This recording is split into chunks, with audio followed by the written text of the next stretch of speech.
نتوكل عليه ونعوذ بالله من شرور أنفسنا ومن سيئات أعمالنا من يهده الله فلا مضل له ومن يضلله فلا هادي له فأشهد أن لا إله إلا الله وحده لا شريك له وأشهد أن محمدا عبده ورسوله أما بعد فإن خير الحديث كتاب الله وخير الهدي هدي محمد صلى الله عليه وسلم وشر الأمور محدثاتها وكل محدثة بدعة وكل بدعة ضلالة وكل ضلالة في النار أما بعد فأعوذ بالله السميع العليم من الشيطان الرجيم من همزه ونفخه ونفثه بسم الله الرحمن الرحيم ألم نجعل له عينين ولسانا وشفتين وقال تعالى في موضع آخر يا أيها الذين آمنوا اتقوا الله وقولوا قولا سديدا يصلح لكم أعمالكم ويغفر لكم ذنوبكم ومن يطع الله ورسوله فقد فاز فوزا عظيما اما بعد ہر قسم کی تعریف و توصیف کبریائی اور بڑائی اللہ رب العالمین کے لیے لائق اور زیبا ہے، جس نے اس کائنات کو مزین فرمایا ہے اور اپنی تمام مخلوقات کے لیے زندگی گزارنے کا سامان مہیا فرمایا ہے۔ اور اللہ رب العالمین کی ذات ایسی ہے کہ تبارک الذی جعل فی السماء بروجا وجعل فیہا سراجا وقمرا منیرا۔ اللہ رب العالمین کی ذات ایسی ہے جو اللہ تعالی آسمانوں میں چمکتے ہوئے تارے اور سورج اور چاند بنائے جو انسانوں کے فائدے اور اس کے لیے استفادے کا ذریعہ ہے۔ لاکھوں درود و سلام ہو تمام انبیاء علیہ الصلوۃ والتسلیم پر جو اللہ تعالیٰ کی طرف سے بھیجے گئے ہیں، خصوصاً آخری نبی محمد مصطفیٰ احمد مصطفیٰ صلی اللہ علیہ وسلم پر، جن کے ذریعے سے اللہ تعالیٰ نے ہم تک اسلام اور اسلام کے ادارے کے اندر رہتے ہوئے توحید پر قائم و دائم رکھا ہے۔ صلی اللہ علی النبی الکریم۔ حاضرین جمعہ، اللہ تعالیٰ دنیا کے اندر اتنی ساری نعمتیں عطا فرمائی ہے کہ اگر انسان اپنی انگلیوں پر گننا چاہے تو گن نہیں سکتا ہے، شمار کرنا چاہے تو شمار نہیں کر سکتا ہے۔ اللہ رب العالمین نے قرآن مجید کے اندر خود ارشاد فرمائے ہیں وَإِن تَعُدُّوا نِعْمَةَ اللَّهِ لَا تُحْصُوهَا۔ اے دنیا والو، تم اللہ تعالیٰ کی نعمتوں کو شمار کرنا چاہو تو تم شمار نہیں کر سکتے ہو۔ اتنی بے شمار اللہ تعالیٰ نے نعمتیں عطا فرمائی ہے۔ کن کن نعمتوں کو گناؤ گے، کن کن نعمتوں کا بدلہ اللہ تعالیٰ کو دو گے؟ نہیں دے سکتے اللہ تعالیٰ کی نعمتوں کا بدلہ، ہرگز نہیں چکا سکتے ہیں، اگرچہ کہ ہم پیدائش سے لے کر کے مرتے دم تک پوری زندگی ایک لمحہ بھر کے لیے بھی دنیا میں کسی کام کاج میں مصروف ہوئے بغیر صرف اللہ تعالیٰ کی تعریف کرتے ہوئے، اللہ تعالیٰ کی عبادت کرتے ہوئے، اللہ تعالیٰ کی ذکر و اذکار کرتے ہوئے بھی اگر سے دنیا کے اندر زندگی گزار لے، اپنی عمریں گھٹا لے، لیکن پھر بھی اللہ تعالیٰ کی نعمتوں کا شکر ادا نہیں کر سکتے۔ تو لہذا اے میرے حاضرین جمعہ، قرآن مجید کے اندر بے شمار نعمتوں کے تذکرے کے ساتھ ساتھ اللہ تعالیٰ نے ارشاد فرمایا أَلَمْ نَجْعَلْ لَهُ عَيْنَيْنِ، کیا ہم نے تمہیں دو آنکھیں نہیں عطا فرمائی؟ اے انسانوں، یہ آنکھ اتنی بڑی نعمت ہے، اس نعمت کی قدر، اس نعمت کی اہمیت اس شخص سے پوچھئے جس کی بینائی نہیں ہے، جس کی آنکھ کی روشنی نہیں ہے، جو نابینا ہے، اس شخص سے پوچھئے کہ آنکھ کی ویلو کیا ہے، آنکھ کی اہمیت کیا ہے، آنکھ کی کیا مقام کیا ہے۔ اور اس کے بعد ارشاد فرمایا أَلَمْ نَجْعَلْ لَهُ عَيْنَيْنِ وَلِسَانًا وَشَفَتَيْنِ، اور ایک زبان اور دو ہونٹیں ہم نے تمہیں عطا فرمائی۔ ایک اتنی بڑی نعمت ہے زبان کی، اتنی بڑی نعمت ہے کہ زبان جس انسان کے پاس نہیں ہے، جس کو بولنے کی گویائی نہیں ہے، جس کو بات کرنے کی طاقت نہیں ہے، ان سے پوچھیں کہ زبان کی اہمیت کیا ہے، زبان کی فضیلت کیا ہے، زبان کی اہمیت کیا ہے۔ ان سے پوچھئے، بیچارہ گونگا ہے، بات نہیں کر سکتا، اپنی ماں سے ضمیر ادا نہیں کر سکتا، یہ کیا بولنا چاہتا ہے سامنے والے کو اپنی ان کی زبان نہیں کھولتے، یہ ان سے پوچھے کہ زبان کی اہمیت کیا ہے۔ اللہ کے نبی صلی اللہ علیہ وسلم نے ارشاد فرمایا کہ یہ زبان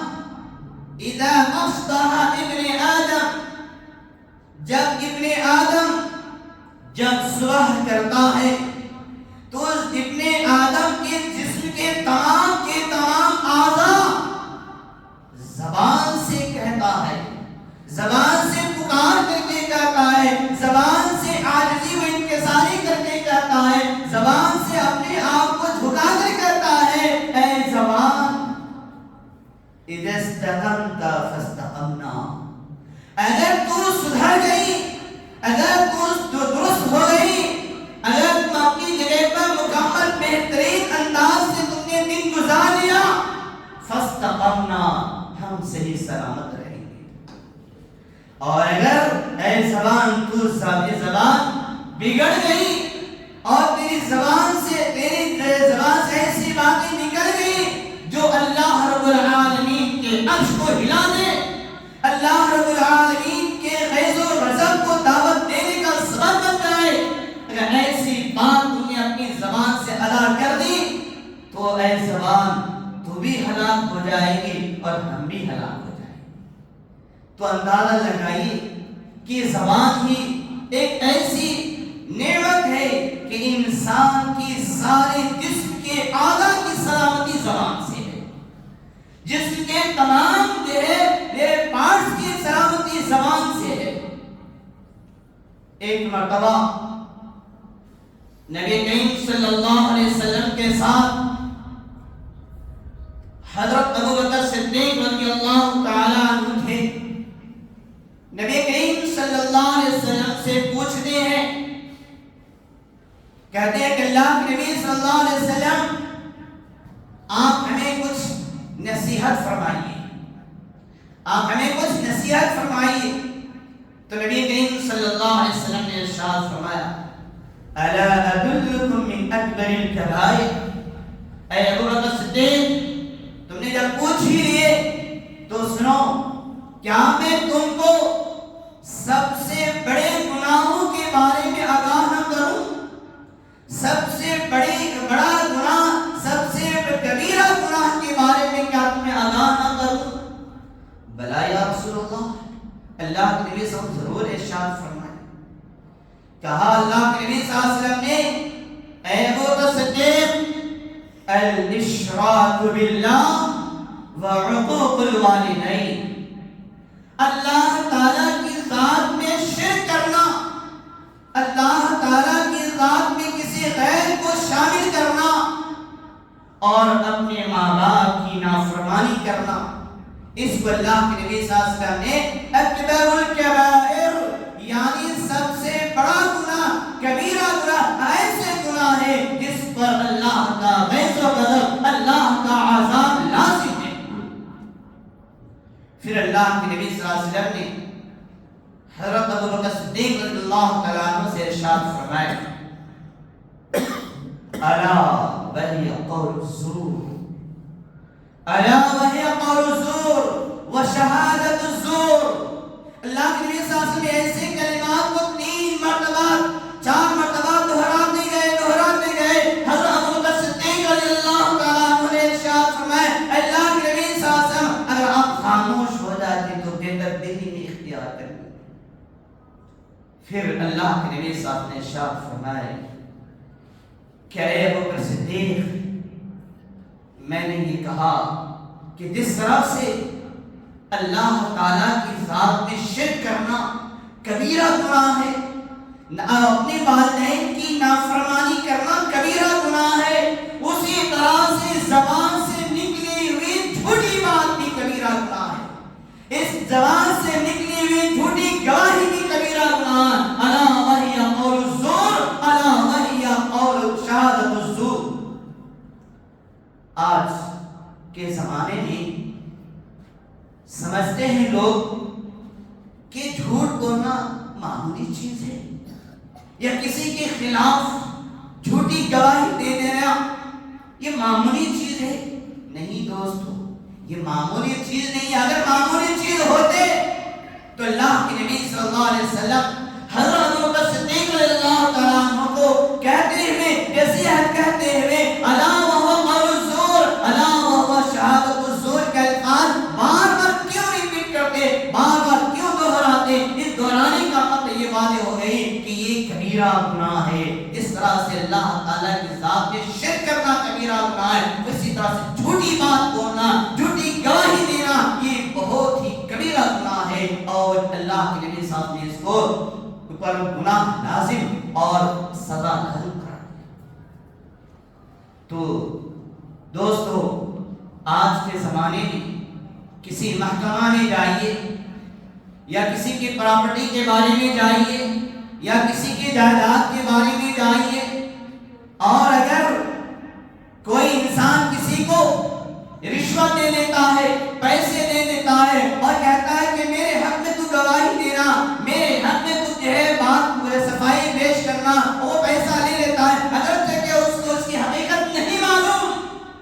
لیکن پیسے کی بنیاد پر غلط بیانی کر دیتا ہے، غلط شہادتیں دے دیتا ہے، غلط گواہی پیش کر دیتا ہے، اس کو یہ انجام نہیں معلوم اس کی سزا کیا ہے۔ یہ زبان کا ہے، یہ زبان اتنی نازک ہے، جتنی نازک زبان ہے بولنے میں اتنا ہی اس کے بولنے کے بعد سنگین نتائج بھی ہے،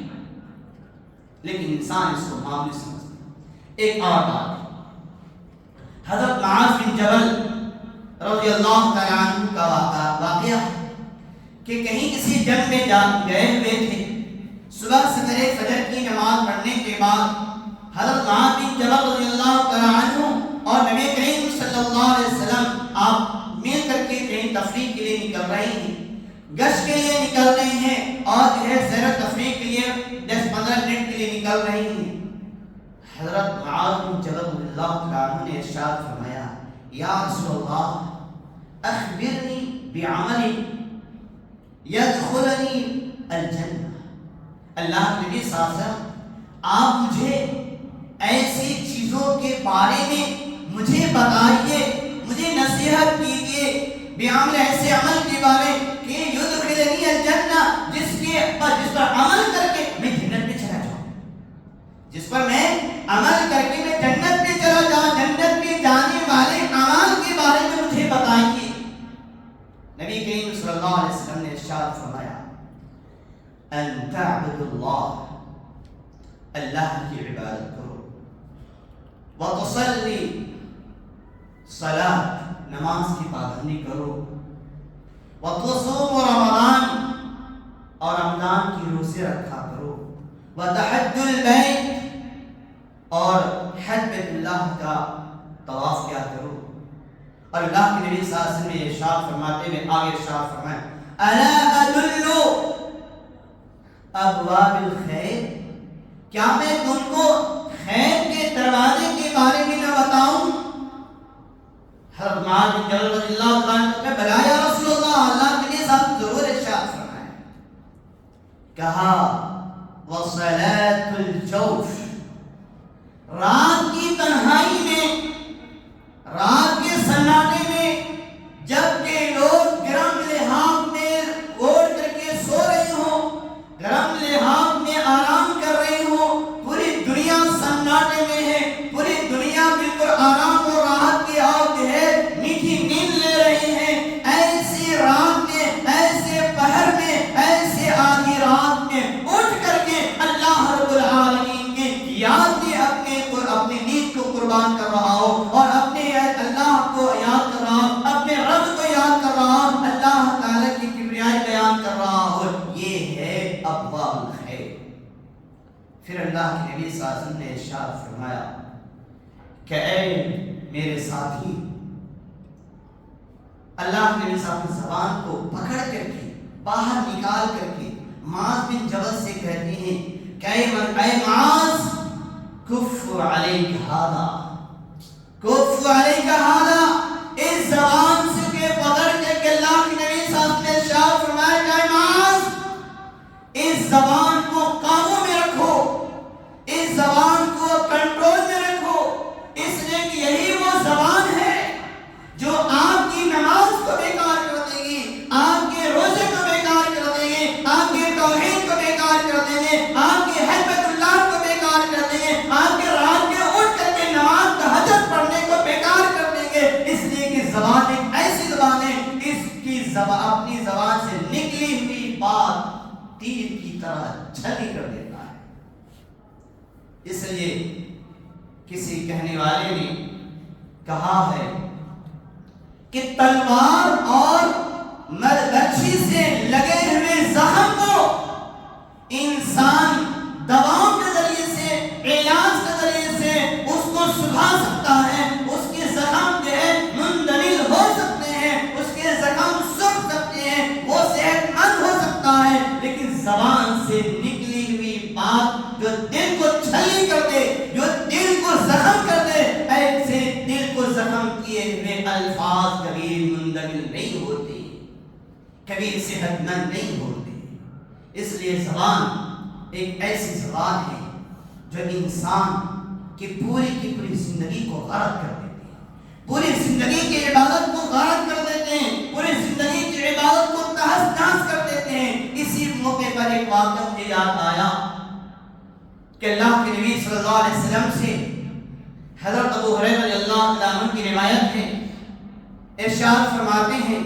کہ اللہ کے نبی صلی اللہ علیہ وسلم اس عورت کے بارے میں آپ کا کیا خیال ہے جو رات میں تہجد کی نماز پڑھتی ہے، تہجد گزار ہے، 5 وقت کی نماز کی پابند ہے اور حسب لیاقت، حسب استطاعت دن کے موقع پر کچھ صدقہ خیرات کر دیتی ہے، اتنا زیادہ خیرات نہیں کرتی ہے، لیکن اللہ کے نبی صلی اللہ علیہ وسلم کی زبان سے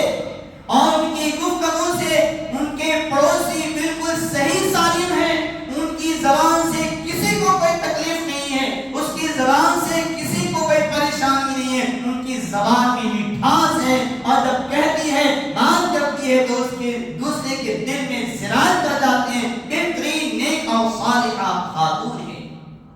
اللہ کے نبی صلی اللہ علیہ وسلم نے ارشاد فرمایا وَهِيَ مِنْ أَهْلِ الْجَنَّةِ،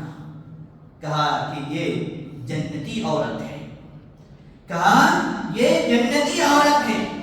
پھر اللہ کے نبی صلی اللہ علیہ وسلم سے کہا گیا، پوچھا گیا کہ اللہ کے نبی صلی اللہ علیہ وسلم ایک دوسری عورت ہے جو کہ رات میں آدھے پہر اٹھ کر کے فجر تک بالکل اتنی نمازیں پڑھتی ہے، اتنی طویل نمازیں پڑھتی ہے، اتنی طویل اللہ تعالیٰ کی یاد میں گڑ گڑا کے دعائیں کرتی ہے، سجدے میں جس طرح سے ان کا قیام لمبا ہوتا ہے اسی طرح سے ان کا سجدہ بھی لمبا ہوتا ہے، ان کا رکوع بھی لمبا ہوتا ہے، اور رات بھر وہ عبادت گزارتی ہے، یہاں تک کہ دن کا موقع آتا ہے تو دن کے ٹائم میں بھی وہ روزے دار بن جاتی ہے، روزے سے رکھتی ہے، روزے کی حالت میں وہ صدقہ خیرات کرتی ہے، تلاوت قرآن کرتی ہے اور بے شمار غریبوں مسکینوں کا خیال کرتی ہے، اور جو ہے اتنی نہیں کیا کرتی ہے، اتنی نہیں کیا کرتی ہے جس کا اندازہ نہیں لگا سکتے۔ اتنی خیر والی خاتون ہے، لیکن اللہ کے نبی صلی اللہ علیہ وسلم ایک پرابلم ہے، ایک مشکل ہے، وہ یہ ہے کہ اس خاتون کی زبان اتنی تیز ہے، اس خاتون کی بولی اتنی کڑوی ہے کہ اس کا پڑوسی اس سے محفوظ نہیں ہے، اس کا پڑوسی اس سے محفوظ نہیں ہے، یعنی اس سے تکلیف محسوس کرتی ہے اس کے پڑوسی، اور پڑوسی کہتے ہیں کہ یہ جو ہے عبادت تو کرتی ہے لیکن ان کی زبان کے اندر کڑواہٹ ہے، ان کی زبان کے اندر جو ہے مٹھاس نہیں ہے۔ آپ کا کیا خیال ہے اللہ کے نبی صلی اللہ علیہ وسلم؟ نبی صلی اللہ علیہ وسلم کا ارشاد فرماتے ہیں، کہتے ہیں کہ ہذہ من اہل النار، ہی من اہل النار، یہ دوزخی عورت ہے، یہ دوزخی عورت ہے۔ اندازہ لگائیں کہ ہم اور آپ نیکیاں بے شمار کرتی ہیں، بے شمار اعمال صالحہ کرتی ہیں، لیکن زبان جو بے ہڈی کی ہے، بے لگام ہے، اس زبان سے ہم نے کچھ ایسی بات کہہ دی جس کی وجہ سے سامنے والے کو دل میں چوٹ پہنچے، سامنے والے کو تکلیف پہنچے، ہماری ساری عبادتیں غارت ہو جائیں گی، ہماری ساری عبادتیں سب کے سب ملامین ہو جائیں گے۔ لہذا ضرورت اس بات کی ہے کہ اپنی زبان کو کنٹرول رکھیں۔ اللہ کے نبی صلی اللہ علیہ وسلم سے ایک اور مرتبہ ایک صحابی نے پوچھے، جس کے راوی ہیں حضرت عبداللہ بن عمر رضی اللہ تعالی عنہ، کہتے ہیں کہ اللہ کے نبی صلی اللہ علیہ وسلم جب ہم کسی سے بات کرتے ہیں اور ان سے کچھ باتیں بتاتے ہیں تو ہمیں اندیشہ ہوتا ہے، ہمیں یہ خوف ہوتا ہے کہ کہیں میری زبان سے سامنے والے کو تکلیف نہ پہنچے، میری گفتگو سے سامنے والے کو کہیں گفتگو جو ہے تکلیف نہ پہنچے۔ اللہ کے نبی صلی اللہ علیہ وسلم میں کیا بولوں اور کیا نہ بولوں مجھے سمجھ میں نہیں آتا، میں بولوں تب بھی اللہ گرفت کرے گا اور نہ بھی بولوں تو جو ہے اس کے کوئی گیلا نہیں ہے۔ اس لیے کہ قرآن مجید کے اندر ارشاد فرمایا، ما یلفظ من قول الا لدیہ رقیب عتید، کہ انسان زبان سے جو بھی بولتا ہے، جو بھی الفاظ اپنی زبان سے نکالتا ہے، اللہ تعالیٰ کی طرف سے ایک فرشتہ ہوتا ہے کہ آپ سے آپ کی زبان سے نکلی ہوئی بات فوراً نوٹ کر لیتا ہے۔ کیا بولوں کیا نہ بولوں سمجھ میں نہیں آتا۔ اللہ نے بھی ساتھ ارشاد فرمایا، من کان یؤمن باللہ والیوم الآخر فلیقل خیرا او لیصمت، کہ جو انسان اللہ تعالیٰ پر ایمان لاتا ہے، آخرت کے دن پر ایمان لاتا ہے، انہیں چاہیے کہ صحیح بات کہے، کل خیر اچھی بات کرے، اور یصمت یا خاموش ہو جائے، خاموشی میں نجات ہے۔ ایک مرتبہ آپ کو معلوم ہے کہ لقمان حکیم کتنے بڑے حکیم تھے، قرآن مجید کے اندر ان کے نام سے ایک سورہ ہے، سورۃ لقمان۔ اس سورہ کے اندر ایک آیت ہے، ارشاد فرمایا، اعوذ باللہ من الشیطان الرجیم، وَلَقَدْ آتَيْنَا لُقْمَانَ الْحِكْمَةَ أَنِ اشْكُرْ لِلَّهِ، کہ یہ تحقیق کہ ہم نے لقمان کو حکمت عطا فرمائی، دانائی عطا فرمائی۔ وہی حضرت لقمان حکیم کا ایک واقعہ ہے کہ حضرت لقمان حکیم نے اپنے ایک غلام سے کہے کہ ایک بکری ذبح کرو، ایک بکری ذبح کرو، ایک جانور ذبح کرو، اور اس جانور میں سے بہترین چیز، طیب اور جید چیز میرے سامنے لا کر پیش کرنا۔ لہذا وہ غلام نے اس بکری کو ذبح کیا، اور ذبح کرنے کے بعد اس غلام نے زبان کو ہی لا کر پیش کیا۔ اس غلام نے اس بکری کے جسم کے اندر کے سب سے طیب اور جید بہترین چیز حضرت حکیم لقمان کے سامنے پیش کی، تو حضرت لقمان حکیم نے کیا کی ہے، دوسرے دن بھی حضرت لقمان حکیم نے اپنے غلام سے کہا کہ بکری ذبح کرو، اور اس بکری کے اندر سے سب سے زیادہ نجس، سب سے زیادہ خبیث، سب سے زیادہ ناپاک اور سب سے زیادہ خراب چیز کل میرے سامنے پیش کرنا. لہذا اس غلام نے دوسرے دن بکری ذبح کیے اور وہی زبان تشت میں لا کے پیش کی. حضرت لقمان حکیم نے ارشاد فرمایا کہ غلام کا معاملہ ہے کہ میں نے کل کہا تھا سب سے بہترین، سب سے طیب اور سب سے بہترین چیز ہمارے سامنے پیش کرنا، تو تم نے زبان پیش کر دی ہے. اور آج بھی میں نے کہا سب سے خراب، سب سے غلیظ، سب سے خبیث چیز میرے سامنے پیش کرنا، تو یہ زبان ہی پیش کیا. آخر مسئلہ کیا ہے؟ تو اس غلام نے کہا اے لقمان حکیم، مسئلہ یہ ہے کہ زبان ہی ایک ایسی چیز ہے کہ انسان اس زبان کے ذریعے سے ذلیل ترین انسان بن جاتا ہے. ایسی زبان کی میٹھاس سے بہت بڑے اونچے مقام پہ چلے جاتا ہے. یہی وہ زبان ہے جو انسان کو بالکل تحت الثری اپنی ذلیل ترین زندگی گزارنے پر مجبور کر دیتی ہے، اور یہی زبان انسان کو اعلیٰ مقام بھی دیتا ہے. لہذا زبان کو اپنی کنٹرول میں رکھنا. اس لیے ایک کہاوت بھی ہے. کہاوت کیا ہے؟ زبان شیریں تو ملک گیری. زبان شیریں تو ملک گیری. زبان اگر میٹھی ہو تو یقیناً ہمارے ہاتھ میں حکومت بھی رہے گی، سلطنت بھی رہے گی اور عمارت بھی رہیں گے، ساری چیزیں ہمارے ہاتھ میں رہیں گے. لیکن معاملہ یہ ہے کہ ہمارا مسلم معاشرہ، مسلم سوسائٹی اتنے زیادہ گناہوں میں، دلدل میں پھنسے ہوئے ہیں کہ ہمارے ہاتھ سے ہماری سلطنتیں چلی گئی، ہمارے ہاتھ سے ہماری حکومتیں چلی گئی، ہمارے ہاتھ سے ہمارے جو حقوق تھے وہ حقوق کے سلب کرتے چلے جا رہے ہیں، کھینچتے چلے جا رہے ہیں. تو آخر وجہ کیا ہے؟ ما اصاب من مصیبت فبما کسبت ایدیکم. جو کچھ بھی ہمارے ساتھ آج معاملہ ہو رہا ہے وہ سارے کے سارے ہمارے کیے ہوئے اعمال کا پتہ ہے. لہذا ضرورت اس بات کی ہے کہ ہم اپنے اخلاق کو سدھاریں، ہم اپنے کردار کو سدھاریں. سب سے پہلے اپنی زبان کو کنٹرول میں رکھیں، اس لیے کہ ہمارے ہاتھ میں حکومت نہیں تو نہیں،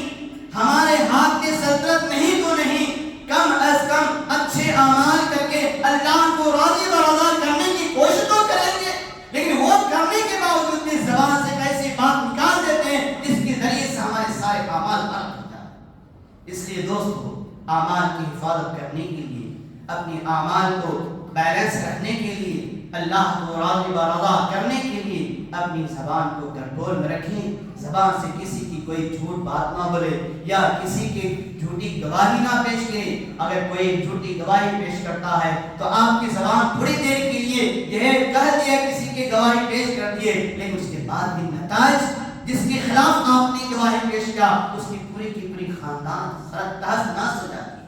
پھر آپ کا انجام کیا؟ تین چند باتیں تھی جو آپ ان کے سامنے گوشے گزار کرنا تھا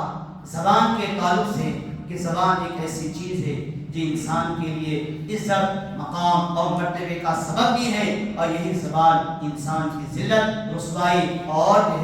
تحت الثری میں جانے کا سبب بھی ہے. اللہ تعالیٰ سے دل کی گہرائی سے دعا ہے کہ اللہ تعالیٰ ہم سب ایمان والوں کی ایمان کی حفاظت فرمائے. اللہ تعالیٰ ہماری زبان کی حفاظت فرمائے. اللہ تعالیٰ ہماری زبان کو قابو میں کرنے، اللہ کو راضی کرنے کی کلمات ادا کرنے کی توفیق اور ہدایت نصیب فرمائے. اللہ تعالیٰ اب تک جتنے بھی خطائیں زبان سے ہوئی ہیں اللہ ان تمام غلطیوں پر اللہ کو درگزر فرمائے. اللہ تعالیٰ جس کے خلاف میں نے گواہی دی ہے یا جس طرح سے ہم نے جھوٹی باتیں کی ہے اللہ ان تک ہماری بات پہنچاتے ہوئے اللہ ان سے معافی مانگتے ہوئے اللہ تیرے دربار میں بھی ہم دل کی گہرائی سے معافی مانگتے ہیں. اللہ ہماری زبان کی حفاظت فرمائے. جب کبھی بولنے کی اور جب کبھی ہمیں اپنے دل کی معافی ضمیر ادا کرنے کی کا وقت آ جائے اللہ ہماری زبان سے سچ بولنے اور سچائی کی گواہی دینے کی توفیق اور ہدایت نصیب فرمائے. آمین. باقی دعوانا الحمدللہ رب العالمین.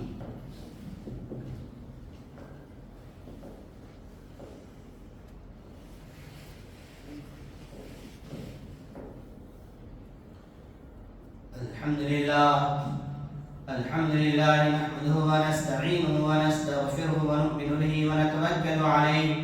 ونعوذ بالله من شرور أنفسنا ومن سيئات أعمالنا من يهده الله فلا مضل له ومن يضلله فلا هادي له وأشهد أن لا إله إلا الله وحده لا شريك له وأشهد أن محمدا عبده ورسوله فإن خير الحديث كتاب الله وخير الهدي هدي محمد صلى الله عليه وسلم وشر الأمور محدثاتها وكل محدثة بدعة وكل بدعة ضلالة وكل ضلالة في النار. أما بعد فأعوذ بالله من الشيطان الرجيم بسم الله الرحمن الرحيم. إن الله وملائكته يصلون على النبي يا أيها الذين آمنوا صلوا عليه وسلموا تسليما. اللهم صل على محمد وعلى آل محمد كما صليت على إبراهيم وعلى آل إبراهيم إنك حميد مجيد. اللهم بارك على محمد وعلى آل محمد كما باركت على إبراهيم وعلى آل إبراهيم إنك حميد مجيد. آمين. عباد الله رحمني ورحمكم الله، إن الله يأمر بالعدل والإحسان وإيتاء ذي القربى وينهى عن الفحشاء والمنكر والبغي يعظكم لعلكم تذكرون. اذكروا الله يذكركم وادعوه يستجب لكم ولذكر الله تعالى أعلى